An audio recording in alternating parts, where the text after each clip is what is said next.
Bhagavad Gita is a book of mankind's collected experience of and answers to life's most basic questions. Who I am, from where do I come, what is my purpose and destiny, and most practically, how do I find happiness? These podcasts originate in the lectures of Neil Bhatt, a disciple of Swami Chinmayananda. They are presented here in 20 to 30-minute segments, each covering 3 of the Gita's 701 verses. Welcome to Gita Wisdom for Daily Living. We had been discussing chapter 8, Akshara Brahma Yoga, Yoga of Imperishable Brahman. So the goal of this chapter is to define the fundamental reality. At the core of my being, who I am, is the fundamental question. If I can find out who I am, which cannot be reduced down to something else.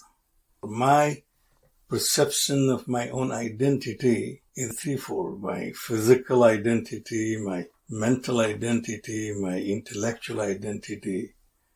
And when I put all this together, I create a perception of a person that I am. But all these personalities are emergent personalities and not fundamental personality that I am. That we understand at the core of our own question, who I am. And this chapter is defining it in a larger context of the supreme reality.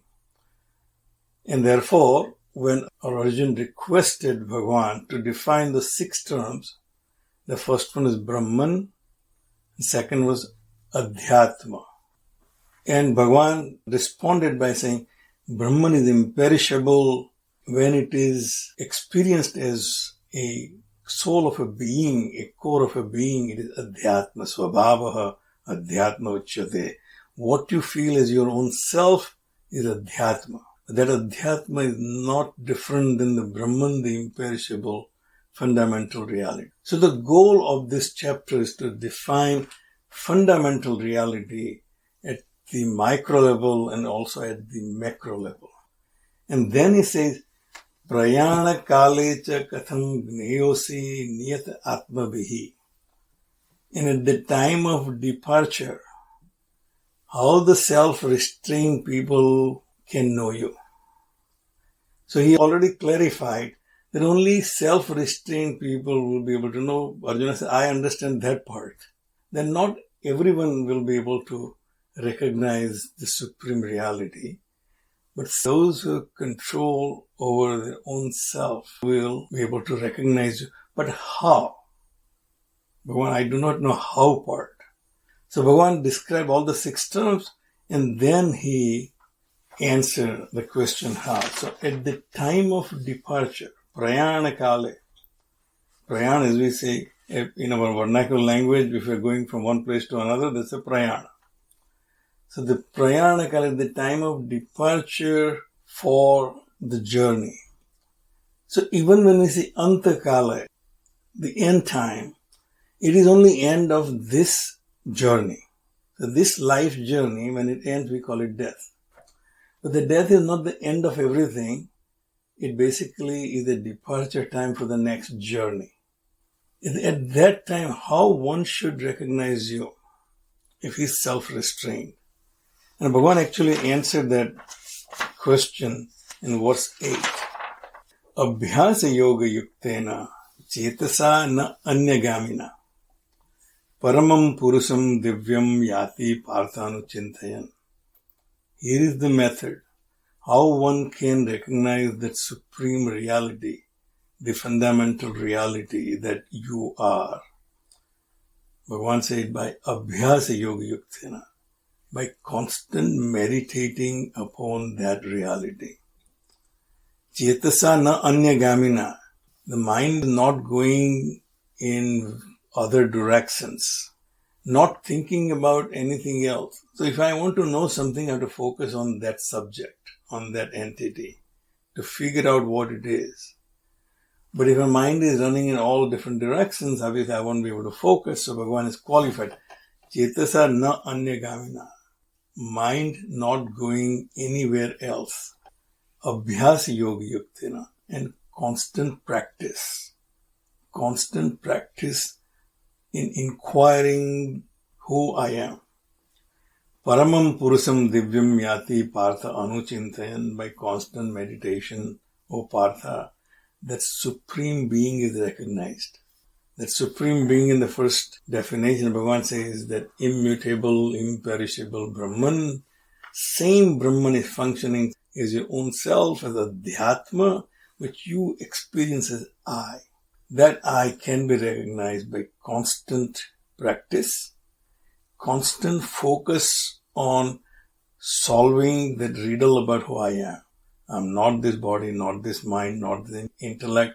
Then who I am, Bhagavan said, you are that Adhyatma, that Brahman functioning through you, as if it is confined within you. You feel as if he is confined within me. But reality is, I am confined within him.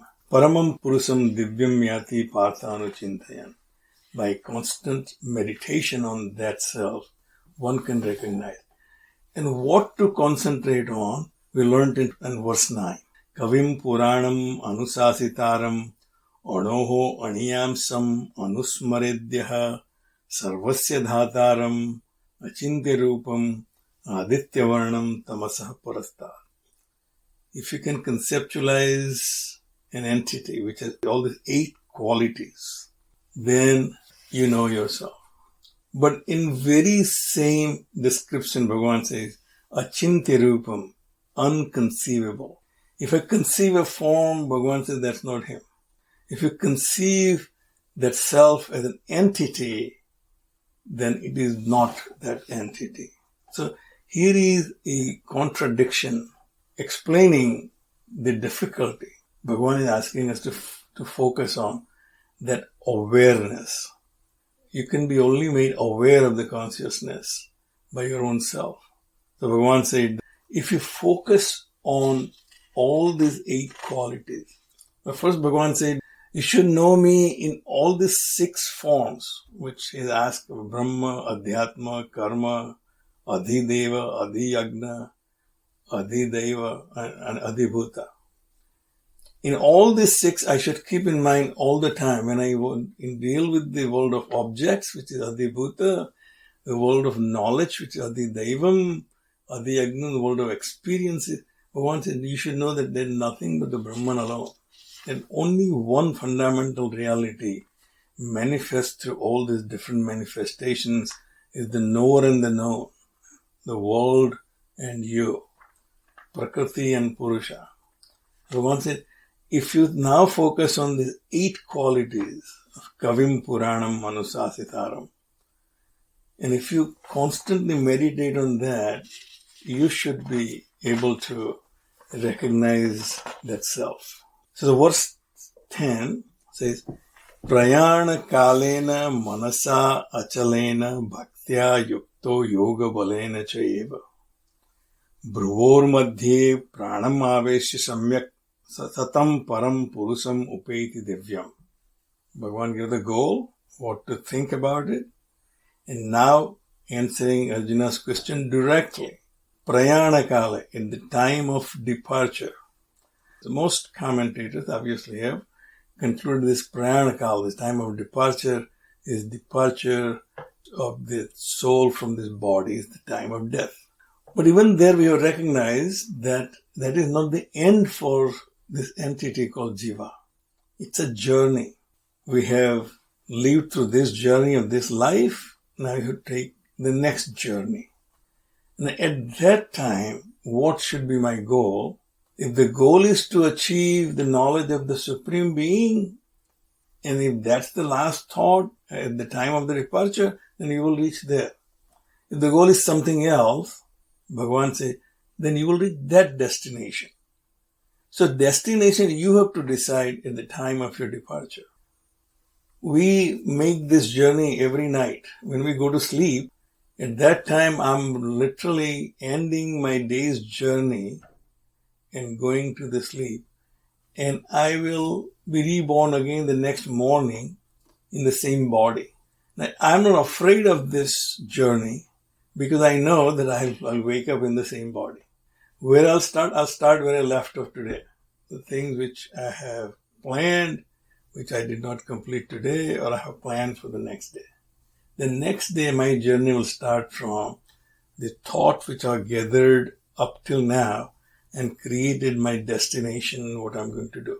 As I said last time, on Saturday night when I go to bed, I think about the Gita class on Sunday morning. And Sunday night when I go to bed, I think about going to my office on Monday morning. So the goal is already determined in the time of departure.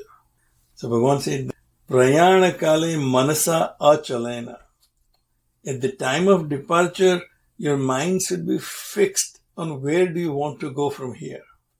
If I have not decided where I'm going to go, if I sit in my car and then start driving, but I have not yet decided where I want to go, it's a mess because I may end up anywhere. I'll be driving without any goal. So Bhagavan said, at the time of departure, any journey, you have to fix your goal first. So I've heard Swami Nikhilananda say that your Atma is not really afraid of this death because it has gone through many times these departures before. He had departed from one state of existence and went into another state. Therefore, you may be afraid of all the pains you heard about, the difficulties you heard about at the time of death. But your soul not really afraid of death because you know this has happened many times before. Just as when I go to bed every day, I know I have done it many times before. I'm going to wake up tomorrow morning.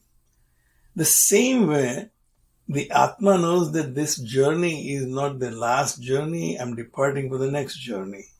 And therefore, I have to be prepared. I should know where I'm going. The only experience I don't have is of non-existence. Anytime a thought of non-existence comes, that's where I get really worried. So many of these Swamis and Sadhus have said that even the meditator who is really meditating on the Supreme Self, when the last moment comes to give up the ego, that's the most frightening moment because the ego has no experience of not existing. The jiva has only experience of existence. But if a goal is to achieve the Supreme Self, then mind should be completely fixed on that. So that discrimination, what are you trying to get out of this journey? Bhaktya yuktaha yoga balena chayeva. Bhaktya yukta. So these three requisites Bhagavan has given here. When you take a journey, then you should have one discrimination. There's no other thought, but you're going to go there. And this is what you're going to achieve in this journey. It's like an Olympian. Whatever the sport or whatever the activity he or she is taking up, at that point, a skater or a diver, he or she cannot have any other thought but about that activity alone. The next thing I'm going to do is this. Any performer will know this, that if you focus on something else, you will lose your words, your lyrics. Manasa achalena, fixing the mind on the goal. Bhaktya yuktaha, endowed with devotion. And devotion, we have learned before, is nothing but identification. The identification with my goal, if it is so strong, if I love my destination, I want to go to Hawaii and I love going to Hawaii. Well, my love bhakti for that Hawaii. So, if I want to achieve that supreme reality, the supreme self, I should have a love for that supreme self. It cannot be that I love everything else and maybe if I have time, I'll think about supreme self. Bhagavan says, Bhaktya yukta, yoga balena chayeva. And this is discipline, yoga balena. With all the constant practice that I have done so far, I have prepared myself for this journey. I'm ending this journey and starting a new journey. This is a crucial time of departure from this state to the next state. At that time, I should have gathered all the capabilities that I need for the journey. I should have bought the ticket, I should have a visa, my passport is in order, all of that. If I miss one of them, I will not be able to take that flight. So you have yoga balena, gathered all the capabilities for that journey with love for the destination, bhakti, and manasat, and single thought, I am right now taking this journey. I cannot go and do something else. I have to wait for the flight call. go through the security, go through immigration. At that time, I can't go and do something else.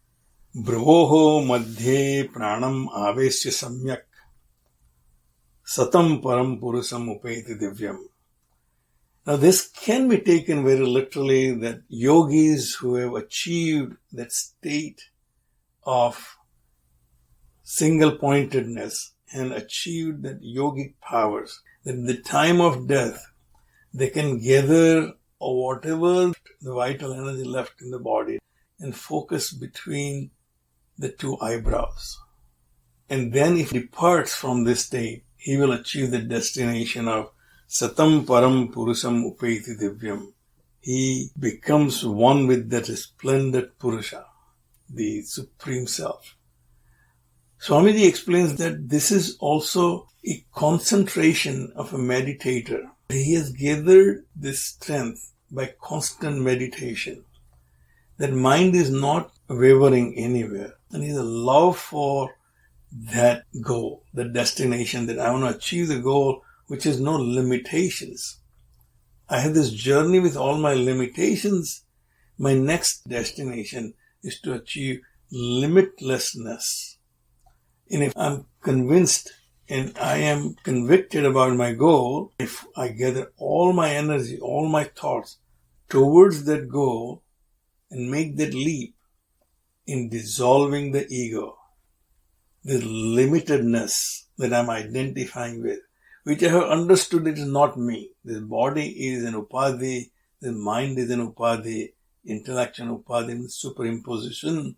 I want to know my own self. And such a person achieves that. Yat aksaram veda vido vadanti. That imperishable which Veda knowers speak about. Visanti yat yatayaha vitaragaha.